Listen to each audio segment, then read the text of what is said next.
Jaksa itu kerjanya menuntut perampok. Jaksa itu tangkap koruptor, tapi tidak pilih-pilih. Bukan di sini, di sini. Masya Allah. Pak Kajati, saya kasih tahu Bapak ini ya. Ini tahun ini, inilah Isra Mi'raj pertama untuk saya. Kejaksaan Tinggi Kalimantan Timur. Masya Allah. Dan Pak Kajati sudah 3 kali undang saya ceramah. Waktu di Makassar diundang, menikah anaknya diundang lagi, hari ini diundang lagi. Mudah-mudahan yang pangkat-pangkat kombes kalau polisi, yang 3 bunga-bunga, segera juga menjadi jaksa tinggi. Amin. Kita doakan para jaksa yang hadir di tempat ini, insya Allah jaksanya akan memudahkan masuk ke dalam surga. Wa qala idzan bismillahirrahmanirrahim. Innallaha wa malaikatahu yusalluna 'alan nabi. Ya ayyuhalladzina amanu sallu 'alaihi wa sallimu taslima. Sesungguhnya Allah dan para malaikatnya bersalawat kepada Rasulullah Muhammad sallallahu alaihi wasallam, maka wahai orang-orang yang beriman, bersalawatlah kalian kepada Rasulullah dengan sebaik-baik salawat. Itu tadi tuh di Sungai Mahakam saya lewat, banyaknya itu pengangkut batu bara. La haula wala, kaya memang ini Kaltim. Tapi kenapa masih banyak jalan bolong-bolong?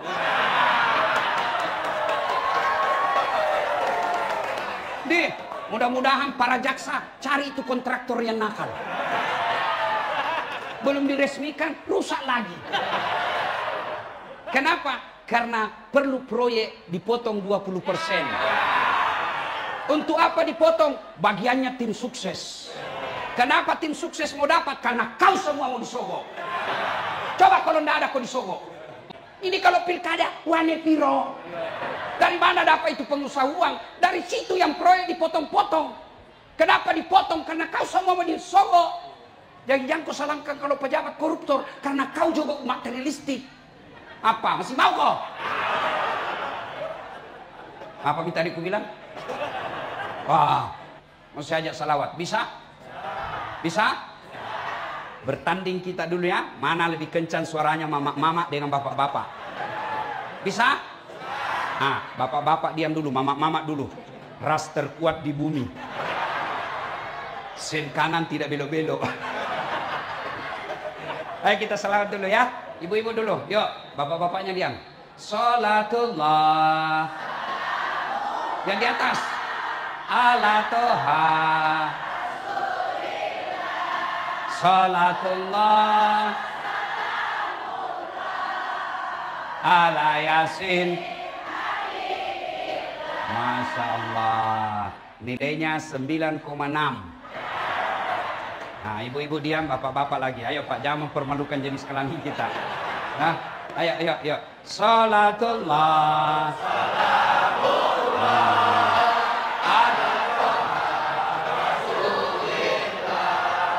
Salatullah ala yasin. Masya Allah. Nilainya 9,8. Nah, ibu bapak semua diam, kita dengar Pak Kajati dan stafnya. Oh, diam kau, kita dengar Pak Kajati. Ayo ini semua. Ya Pak ya. Ayo Pak Waka, ya salawat sama-sama Pak. Ayo Pak Haidar, ayo salawat, kita mempermalukan jaksa. Ayo. Salat.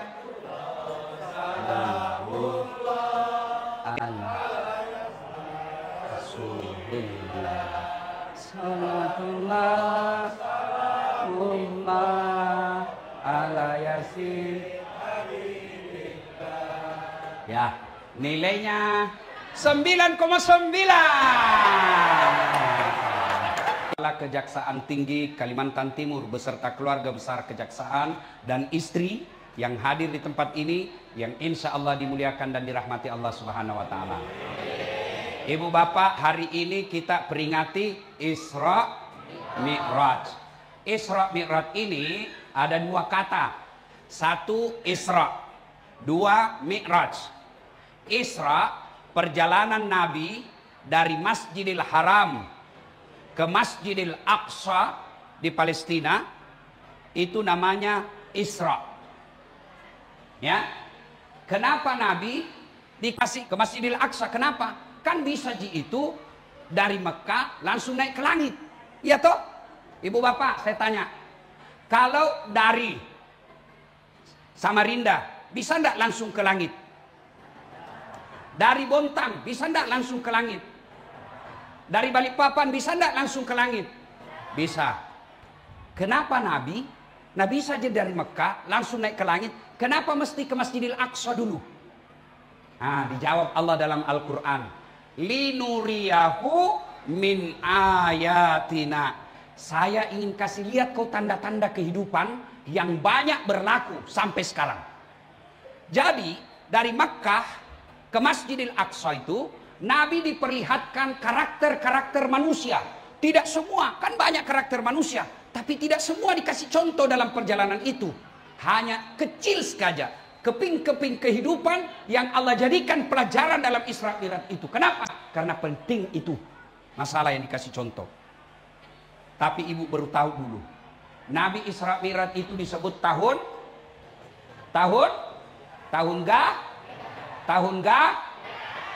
beleng-beleng. Tahun gajah itu bu, Maulid. Oh, katanya belajar. Isra Mi'raj disebut tahun gajah lagi. La ilaha illallah. Tahun duka cita. Tahun mestinya wana Nabi tak. Maka disebut tahun duka cita. Kenapa disebut tahun duka cita? Dua orang yang paling mencintai Nabi dan dicintai Nabi mati pada tahun yang sama. Siapa? Paman beliau Abu Thalib dan istri beliau Siti Khadijah. Jadi misalnya ibu, misal gini toh, misal ibu lebih dulu meninggal. Besok ibu meninggal, misal. Lalu suami bilang, baik betul ini istriku. Rasanya tidak bisa kusambung hidup Ustaz. Meskipun dia gendut, tapi ku sayang Ustaz. Itu ciri-ciri penghuni surga. Tapi kalau sebaliknya, begitu ibu meninggal, suamimu masuk kamar berteriak, merdeka!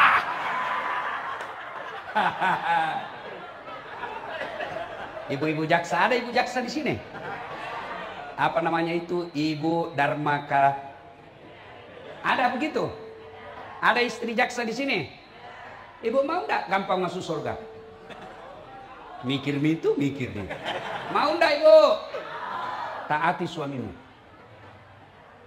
Bu, andai saja kau lihat itu namanya di Ipaitako, dikasih lihat kok surga, neraka, maka kau andai saja sudah kau lihat itu api neraka, kau lihat itu surga, kau pasti bilang ambil di suamiku, saya masuk surga. Tapi sayang ibu-ibu jarang dengar kisah neraka dan surga. Dia lawan suaminya. Apa? Datang suaminya kodong pengadilan, nak kompori. Bodoh memang tongko kau. Masa itu temanmu baru 2 tahun jaksa? Deh, gelangnya kayak pelek sepeda. Itu kau lamamu mau jadi jaksa penuntut umum? Masa itu pengusaha batu bara pakai kau situ-situ? Masa anda bisa kau dapat kangak gelang dari kasusmu? Ini nanti suaminya kalau masuk neraka, istrinya dulu di blender. Iya, berapa banyak kasihan aparat penegak hukum dipermalukan gara-gara istrinya yang tidak mensyukuri penghasilan suaminya. Tenang kok Pak, saya bela kok. Bu, dengar ini baik-baik Bu. Ya kok pura-pura tidak dengar. Dengar Ibu. Itu suami Bu, andai saja boleh dia kasih ku itu jantungnya, dia kasih kok. Cuma kan rezeki itu bukan suami yang tentukan. Dia bersaudara, seibu sebapak, tapi kan rezeki itu Allah yang ngatur. Kalau itu manusia yang ngatur, mestinya itu yang bersaudara sama rezekinya. Mestinya itu semua yang jaksa sama pangkat golongannya, sama jenis mobilnya. Tapi kan Allah yang ngatur itu rezeki suamimu. Sehingga apa? Ada kalian sudah 30 tahun jadi jaksa masih ngontrak-ngontrak. Ada kasihan yang baru 10 tahun sudah ada rezekinya mobil. Itu Allah yang ngatur. Jadi jangan kau paksa suamimu gigit sikunya. Mau kau kasih iPhone 16 mu? Mau? Mau? Gigi sikumu. Gigi nih? Gigi sikumu. Apa? Itulah pesan orang tua saya dulu. Ajak musuh tua isiku nalakemu. Jangan kau suruh suamimu melebihi kemampuannya. Ibu-ibu Dharma Karini, insya Allah jadi istri jaksa kau tidak akan miskin. Salah kalau ibu mau kaya, suamimu jaksa. Salah. Kalau mau kaya, kawin kau sama pengusaha tambang batu bara. Kalau jaksa, insya Allah kau tidak akan miskin. Yang kita takuti itu kan miskin. Kau kira enak jadi orang kaya? Ada kawan saya, Ustadz, saya mau berdoa. Apa doamu? Saya mau minta private jet. Saya bilang, sadar kok? Kalau tidak nak kasih ke Tuhan, tidak nak sayang ke Tuhan. Salah kau dek. Justru nak sayang ke Tuhan, tidak nak kasih kau private jet. Kalau kau berdoa, ya Allah berikan saya private jet. Langsung Allah kasih kau. Di mana kau parkir? Di mana kau parkir? Di mana kau beli uang aftur? Di mana kau bayar zakat pajakmu? Di mana kau mau bayar pramugari? Di mana kau mau bayar pilot? Nah gajimu pegawai negeri. Itulah makna ayat la yukallifullahu nafsan illa wus'aha. Allah tidak bebankan kecuali kau mampu. Kalau nak kasih ke Tuhan private jet, di mana mau kau parkir? Maka nak kasih ke Tuhan motormu saja dulu. Kenapa? Enak masuk parkir rumahmu. Maka kalau ibu-ibu mau kaya, salah kalau bersuamikan jaksa. Tapi insya Allah kau tidak akan miskin. Kalau kau paksa suamimu melebihi kemampuannya, maka dia akan terlibat pinjol. Sudah pinjol, maka terlibat judol. Judi online. Anakmu jadi game online. Kamu menjadi belanja online. Menjadilah kau keluarga online. Ibu, dengarkan dulu. Bu, mau baik rezekinya suami sebagai jaksa? Mau? Dengar baik-baik. Ibu, suami pergi pengadilan. Ibu bantu sholat duha ku di belakang. Ya Allah, tunjukkanlah suamiku yang hak adalah hak. Dan berikan kemampuan mulutnya untuk membela yang hak itu. Tunjukkan yang batil adalah batil. Dan berikan kesanggupan kepada suamiku untuk memberantas kebatilan itu. Ya Allah, kau larang saya korupsi. Kau larang saya minta-minta sama manusia. Maka aku datang meminta kepadamu. Tunjukkan jalan yang baik kepada suamiku. Amin ya Rabbal Alamin. Baru kau WhatsApp nih suamimu. Bang, jangan galau. Baru saja saya doakan kau 8 rakaat dalam sholat duhaku. Insya Allah Allah berkahi kau. Salam sayang dari istrimu di rumah. Saya tanya ke sama Pak Jasa.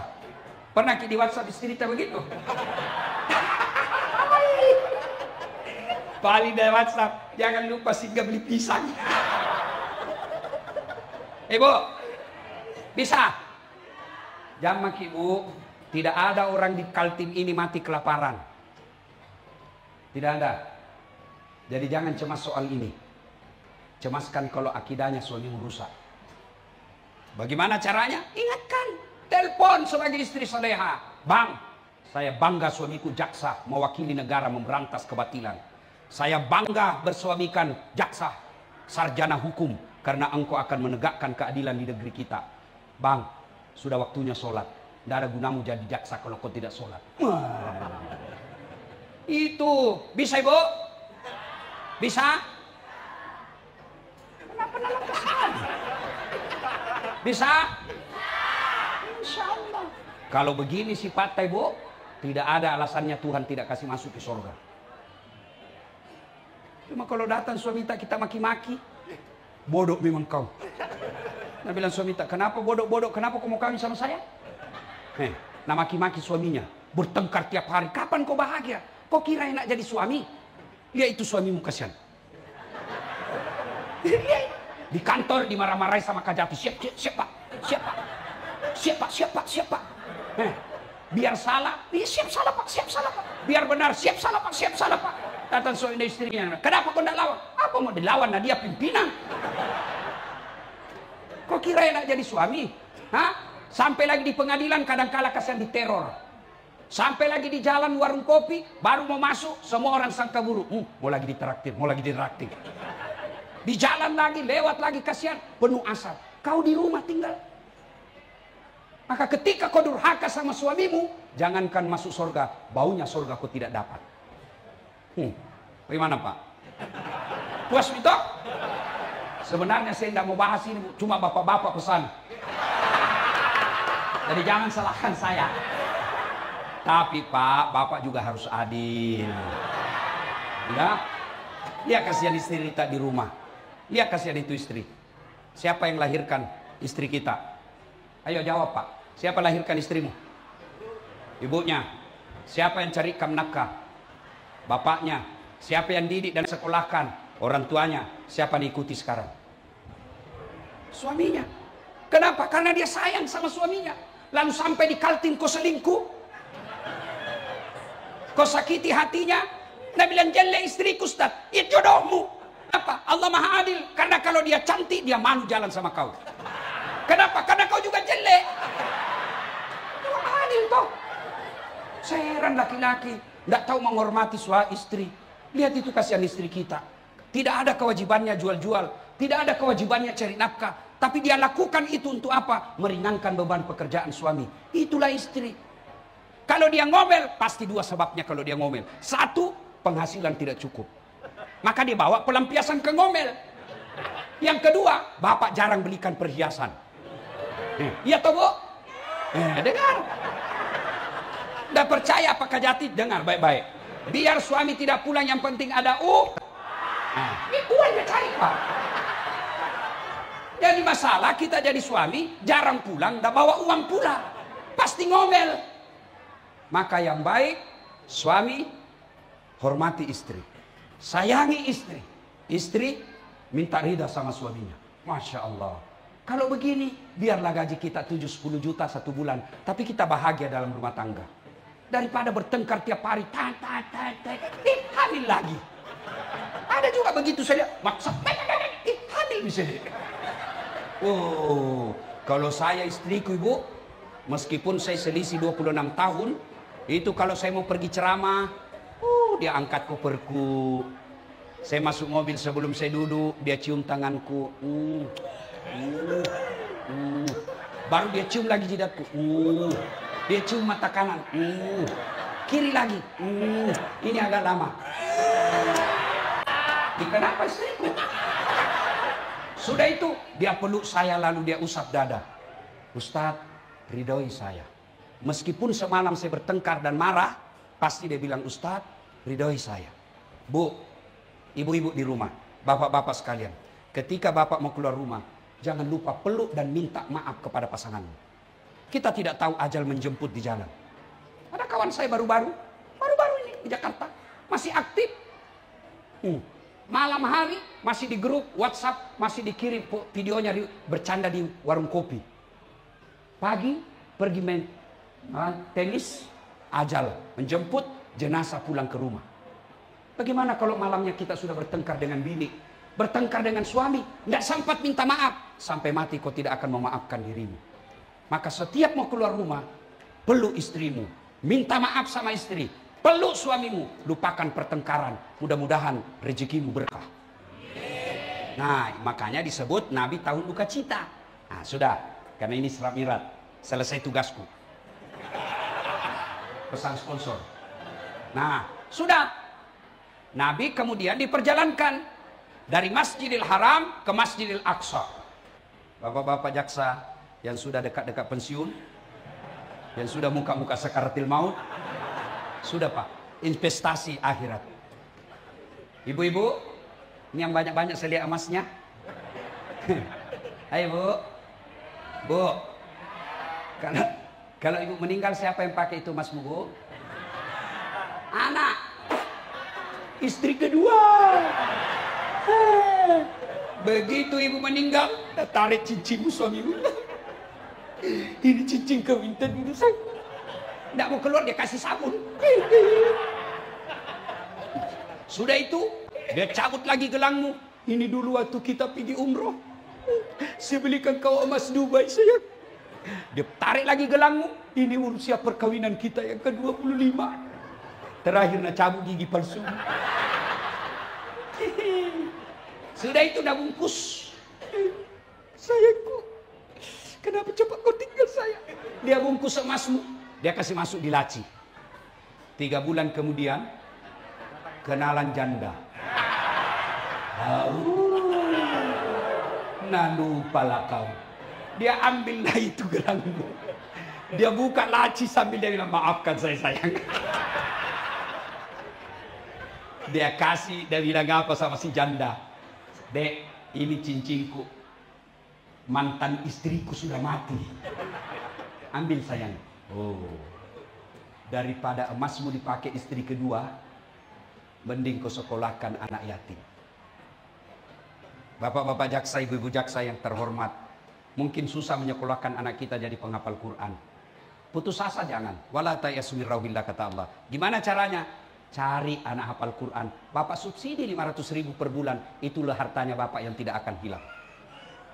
Bapak-bapak jaksa yang saya muliakan, tidak usah jadi cari ustadz pak. Berat. Saya sekolahkan anak yatim sudah ratusan. Padahal saya tidak kaya. Itulah yang membuat saya selalu tenang. Mau mati kayak hari ini tidak ada masalah. Kenapa? Saya sudah merasa ada tabungan saya. Tapi coba lihat orang kaya. Tidak pernah berderma. Meninggal, gedungmu, hartamu diperebutkan anak-anakmu. Iya kalau anak kita anak baik. Anak tak baik tapi menantu tak kurang ajar. Dia pakai mobil kita selingkuh. Dia pakai mobil kita berbuat maksiat. Rumah kita yang setengah mati kita investasi, dia jadikan hotel. Dan hotel itu dipakai berzina. Bersedekah. Dan demi Allah, tidak ada orang bangkrut gara-gara sedekah. Ibu-ibu punya masalah, sedekah. Tidak usah curhat di Facebook. Tak kusangka kau begitu. Di mana di kau? Kesepian banget. Lebih baik ibu bangun sholat hajat. Ya Allah, ini ada duit 100.000, ada uang 5 juta ya Allah. Saya bawa ke panti asuhan. Tolak bala, mudah-mudahan suamiku terhindar dari maksiat wanita jahat. Bismillah, kasih, insya Allah suamimu yang jaga. Allah yang jaga suamimu. Cuma yang jadi masalah kalau suami juga bangun sholat tahajud. Ya Allah, ada duitku 5 juta. Capek sudah saya lihat istriku. Marah-marah aja kerjanya, ya Allah. Ini ada 5 juta, tolak bala ya Allah. Dia bilang malaikat, yang mana ini dikabulkan doanya. Yuk sedekah. Dan tuan-tuan perlu sadar, sedekah tidak mesti duit. Apa sedekahnya para jaksa? Tegakkan keadilan seadil-adilnya. Jangan salahkan orang yang benar, jangan benarkan orang yang salah. Barangkali kalau bapak membela pengusaha, ya barangkali anggaplah benar bapak dikasih duit 5 miliar. Tapi 5 miliar itu barangkali di hadapan Allah membuat anak kita jadi pesina. Membuat istri kita kepala batu. Tapi bapak membela penjual-jual sayur yang salah, kasihan. Barangkali dia cuma datang bawa 3 liter gula. Tapi itu ikhlas, seikhlas-ikhlasnya. Dia datang bawa karena dia senang dibantu. Itu yang membuat Allah tersenyum kepada kita. Itulah sumbangannya para jaksa. Menegakkan keadilan. Sumbangannya para da'i, ilmumu. Berceramalah yang baik, jangan menghasut dan hanya tahu memaki-maki pemerintah. Ada penceramah seolah-olah dia panitia hari kiamat. Masuk neraka, masuk surga, kau yang pegang kuncinya. Ada juga begitu. Bikin judul ceramah, tablik akbar, kesalahan orang-orang yang sholat berjamaah. Kenapa orang berjamaah kau salahkan?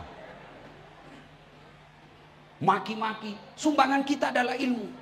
Sumbangan para ASN, jadilah aparat, itulah sumbanganmu. Bayangkan kalau bapak jadi jaksa 40 tahun, betul-betul menegakkan sila kedua, keadilan sosial bagi seluruh rakyat Indonesia. Lalu bapak tegakkan kemanusiaan yang adil dan beradab. 30 tahun, 40 tahun bapak lakukan itu. Berapa banyak pahala yang bapak lakukan? Bisa jadi bapak-bapak jaksa jauh lebih mulia daripada ulama. Kenapa? Khairun nas anfa'uhum linnas. Sebaik-baik manusia di antara kalian yang paling banyak manfaatnya buat orang lain. Ada imam, mimpin sholat, tahajud tiap malam, ngaji tiap hari, tapi di kompleknya tidak ada yang senang. Ada jaksa, sholatnya 5 waktu, sunnahnya jarang, tahajudnya jarang, tapi dia selalu menegakkan keadilan. Itulah yang paling mulia di hadapan Allah. Maka merugi kalau bapak punya kuasa tidak menggunakan kekuasaan itu untuk amar ma'ruf nahi munkar. Waktu terbatas. Kenapa Nabi diisrakan? Isra Mi'raj. Kenapa? Nabi kan lagi berduka. Lalu Allah apa kasih hadiah? Apa yang Allah kasih, Bu? Apa yang Allah kasih? Salat. Ketika Isra Mi'raj, Nabi lagi duka. Banyak masalahnya. Nabi tidak dikasih puasa. Nabi tidak dikasih haji. Nabi tidak dikasih zakat. Tapi apa Allah kasih? Salat 5 waktu. Itu artinya, begitu ada masalahmu, salat solusinya. Mana ada orang tidak ada masalahnya? Tunjukkan saya. Ini yang pakai bos-bos kita ini. Ada semua masalahnya di kuliah ini. Coba, sudah dari apa sih istilahnya Pak? Asisten, aspidum, tentu mau jadi jaksa tinggi. Sudah jadi jaksa tinggi, tentu mau jaksa agung muda. Sudah jaksa agung muda, mau lagi jaksa agung. Begitu manusia, selalu mau. Waktu jadi mahasiswa, apa masalahnya? Mau jadi pegawai. Sudah jadi pegawai, selesai tidak. Mau jadi kepala bagian. Sudah jadi kepala bagian, mau jadi kepala dinas. Sudah jadi kepala dinas, selesai, mau jadi sekda. Sudah jadi sekda, mau jadi wali kota. Sudah wali kota, mau 2 periode. Sudah 2 periode, ditangkap jaksa. Iya Pak, banyak orang kita lihat begitu toh. Iya, mana ada orang tidak ada masalahnya. Ini malah di depanku semua muka-muka pun masalah dia sendiri. Ini yang ceramah, Allah karim. Bapak hanya lihat saya senang-senang ketawa-ketawa. Tapi dalam dunia dakwah banyak sekali masalah saya. Ditipulah, Ustadz ini cuma 2 jam. Tahu-taunya 9 jam. Kenapa kau bilang 2 jam naik perahu? Ini sudah 3 jam tidak sampai-sampai. Sebenarnya 9 jam Ustaz. Kenapa kau bilang 2 jam? Karena kalau saya bilang 9 jam pasti Ustaz tidak mau datang. Pernah juga Pak Kajati saya ketinggalan mobil di tengah hutan. Di Kera namanya. Perjalanan saya dari Makassar ke Palopo. Jam 1 dini hari. Sopir singgah, kencing. Turun sebelah kanan. Saya turun sebelah kiri. Sopir tidak lihat saya turun. Begitu saya lagi kencing, sopir tancap mobilnya. Apalagi labok ini beginilah saya lari. Pak, jam 1 dini hari. Saya cuma pakai baju ini dan baju dalam saya putih. Songkok saya putih. Semua mobil yang lewat tidak ada mau ambil saya. Dikira saya pocong. Saya mau begini, dia bilang nanti ditabrak betul saya. Jam berapa dia datang? Jam 6.15 menit pagi. Basah kuyup saya. Begitu turun sopirnya, saya mau tempeleng, lebih besar dari saya. Tidak jadi. Masalah. Tapi yang paling rumit sekarang adalah banyak janda-janda curhat yang Ustaz, baru meninggal suamiku. Adakah doa-doa penenang jiwa? Saya kirimi doa penenang jiwa. Lama-lama deh Ustaz, saya sudah tenang. Maukah Ustaz menjadi imam dalam hidup? Saya bilang, mohon maaf ibu, saya bukan imam, saya penceramah. Semua orang punya masalah. Iya. Maka alhamdulillah, adik-adikku para jaksa yang baru menarik karir. Allah tidak minta, kalau ada masalahmu, kau jadi kajati dulu. Tidak. Kalau ada masalahmu, kau jadi master hukum dulu. Kau jadi doktor hukum dulu. Tidak. Allah tidak bilang, kau jadi magister dulu. Kau jadi anggota DPR dulu. Tidak. Allah cuma minta 2. Ista'inu bisabri wassalah. Sabar kok, perbaiki sholatmu. Saya yang kasih ke itu apa yang kamu mau. Maka adik-adik sekalian yang baru menuju karir, baru menjadi jaksa, perbaiki aja sholatmu. Saya sudah sholat Ustaz, kenapa hidupku susah? Karena kau tidak ikhlas. Hayalah sholat, asar lagi. Kau tidak ikhlas. Saya sholat Ustaz, betul kau sholat tapi tidak ikhlas. Main-main, sholatnya ini. Mana? Ya kena. Siapa aja kau sholat makoti ol. Sholat kayak orang ditiup angin.